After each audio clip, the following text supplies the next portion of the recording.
وہ बताने के काबिल नहीं है। जुल्म मेरे साथ दो बंदे थे जब मैं गया, जो मेरे साथ गए हैं यार, उनके साथ जो हुआ आप उनसे पूछें। मैं तो ज़िंदगी में उनका एहसान नहीं उतार सकता, वो तो सिर्फ मेरे साथ मेहमान गए थे यार। बहुत कुछ हुआ जो मैं अभी नहीं बता सकता। मैं ज़रूर बताऊंगा। देखें ना, वक्त, हर चीज़, हर किरदार सबका सामने आना है। पीर आमिर इकबाल शाह साहब ने इलेक्शन क्यों नहीं लड़ा, और अगर इलेक्शन लड़ रहे थे तो एक इल्ज़ाम भी इनके ऊपर था कि ये इस वक्त वो तमाम टीम को लीड कर रहे थे और साथ में डील भी कर रहे थे। लफ्ज़ डील छोटा तो ज़रूर है, लेकिन इसके पर्दा जो कहानी है उसको जानना भी बहुत ज़रूरी है। फिर दूसरा एक बड़ा इल्ज़ाम था इनके ऊपर कि इन्होंने ये पूरा खेल जहांगीर खान तरीन साहब की NA 155 की जो सीट थी, जिसके ऊपर उन्होंने इलेक्शन भी लड़ा, जहां पर कोई भी इलेक्शन लड़ने को तैयार नहीं था, और वक्त के साथ साथ सब वहां से उस सीट को छोड़ते गए, और बिल आखिर एक बर्फ़ बेचने वाले ने फिर वहां पर इलेक्शन लड़ा। तो ये पूरी कहानी थी क्या, ये भी जानने की कोशिश करेंगे, और साथ ही साथ वो तमाम पहलू भी उठाएंगे जिसका जिक्र आए रोज़ मुख्तलिफ सोशल मीडिया प्लेटफॉर्म पर होता भी है। एक ऐसा घराना कि जिन्होंने जब भी किसी भी प्लेटफॉर्म से इलेक्शन लड़ा हो तो एक बड़ा वोट बैंक आपका मौजूद है, और माजी में जब आपके वालिद साहब ने एक बड़ी पार्टी के ख़िलाफ़ इलेक्शन लड़ा, जब आप आज उसका हिस्सा हैं, तो तब भी आपने अपना ज़ाती वोट बैंक के ज़रिए ये बताया कि मैं एक यहाँ पर शख्सियत ज़रूर मौजूद है जो अपनी शराफत का वोट भी लेते हैं। लेकिन सवाल ये है कि 8 फरवरी का इलेक्शन था, और उससे पहले जब टिकटें तकसीम हुई तो आपके ऊपर एक इल्ज़ाम है कि आपने पूरा एक पैनल तैयार किया, और वो पैनल मुकम्मल का मुकम्मल डील शुदा था। क्या इसमें क्या सदाकत है, और फिर आप इलेक्शन भी नहीं लड़े? इलेक्शन के बाद मैंने, क्योंकि मैं अकेला MPA था ज़िला लोधरा में, तो मैंने कोशिश की कि मैं सबको इकट्ठा लेके चलूं। मैंने पूरी मेहनत की। मैंने ज़िला लोधरा में PTI को इकट्ठा किया। जो लोग पहले PTI से दूर भी फिर रहे थे, तो मैंने सबको इकट्ठा करके एक ग्रुप बनाया। मेरी एक ख्वाहिश थी कि क्योंकि मुझे नून लीग से निकाला गया था, तो मैं चाहता था कि मैं एक ग्रुप बना के सबको इकट्ठा करके मैं मुकाबला करूं। तो उस मुकाबला करने के लिए मैंने पूरा ग्रुप इकट्ठा किया। उसको मैं जितना अरसा MPA रहा, तो मैंने उस ग्रुप को अच्छे तरीके से चलाया, और जब इलेक्शन शुरू हुए तो एक पूरा ग्रुप बन गया था जो कहते थे कि शहीद कांजू ग्रुप के मुकाबले में कोई ग्रुप नहीं है। तो अल्हम्दुलिल्लाह मैंने सबको इकट्ठा किया, ग्रुप बनाया, और इलेक्शन हुआ, आपके सामने हुआ। आप देखें कि PTI ने वाज़े कामयाबी हासिल की। 8 फरवरी पे फिर क्या हुआ? 8 फरवरी यहाँ पे भी कुछ वजूहात हैं। देखें ना, ज़िला लोधरा में तरीन साहब के मुकाबले में, जब हम नून लीग में थे तो उस वक्त भी उनके मुकाबले में कोई इलेक्शन लड़ने के लिए तैयार नहीं था। बदकिस्मती से जब हम PTI में आए और तरीन साहब अपोजिट हो गए, उस वक्त भी कोई इलेक्शन लड़ने के लिए तो शायद तैयार थे, लेकिन आगे से मसाइल इतने थे कि किसी को इलेक्शन लड़ने नहीं दिया जा रहा था। आप मियाँ शफीक साहब को देखें, मियाँ शफीक शरीफ आदमी है, उसने बहुत मेहनत की, लेकिन उनके साथ जो हुआ वो आपके सामने है। उनके भाई को उठा लिया गया, 84 ईयर उनकी एज है, उनके भतीजे को उठा लिया गया, तो उनको इलेक्शन से ज़बरदस्ती विथड्रॉ करा लिया गया। उसके बाद मैंने कोशिश की कि कोई हमारे ग्रुप से खड़ा हो जाए MNA के लिए, क्योंकि मैं MNA का कैंडिडेट नहीं था। अब सब गवाह हैं, मैंने मिन्नतें की कि यार कोई जमा करा दे। जब मियाँ शफीक साहब हट गए, उनको हटा दिया गया, तो उस वक्त मैंने सबको कहा, किसी ने MNA के लिए कागज़ जमा नहीं कराया।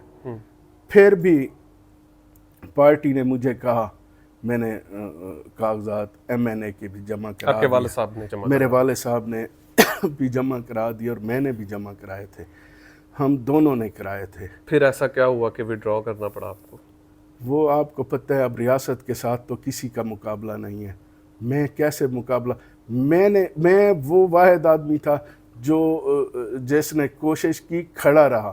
مجھے کس طریقے سے نکالا گیا شاید آپ کو بھی علم ہوگا، پورے ڈسٹرکٹ میں جو سلوک میرے ساتھ ہوا وہ سب کو پتہ ہے۔ کیا ہوا تھا ایسا کہ آپ کو اس قدر، پھر آپ کی پہلے MNA شپ کی سیٹ کہہ سکتے ہیں کہ امیدوار کی گئی، پھر پاکستان تحریک انصاف نے 228 کی بھی ٹکٹ آپ سے لے لی، تو کیا لیکن آپ اس وقت جسٹیفائی نہیں کر پائے اپنی اس مصیبت کو؟ ہوا کیا تھا ایسا؟ جو ہوا وہ بتانے کے قابل نہیں ہے۔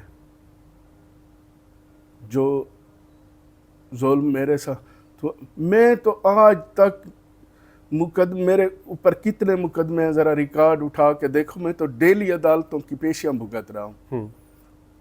کل بھی میری 3 پیشیاں تھیں میرے اوپر، تو آج تک میں نے سیٹ چھوڑ دی، میں نے کمپرومائز نہیں کیا، میں پارٹی کے ساتھ کھڑا رہا۔ جس طریقے سے چھڑائی گئی وہ ذلت امیز طریقہ تھا۔ انسان جب فیصلہ کرنا ہو نا زندگی اور موت کا، وہ آسان ہوتا ہے، بندہ کر لیتا ہے۔ مشکل ٹائم میں زندگی موت کا فیصلہ بندہ کر لیتا ہے، لیکن جب عزت پہ فیصلہ آ جائے تو پھر ہار جانا چاہیے، پھر ہار جانا چاہیے۔ کوئی بندہ اپنی سیٹ کیوں چھوڑے گا؟ میرا ایک سیاسی کیریئر ہے، میں 20 سال میرے سیاست میں گزر گئے، میں MP MNA کی سیٹ کیوں چھوڑوں گا؟ کوئی ایسی وجوہات تھی نا جس کی وجہ سے مجھے یہ سٹیپ اٹھانا پڑا۔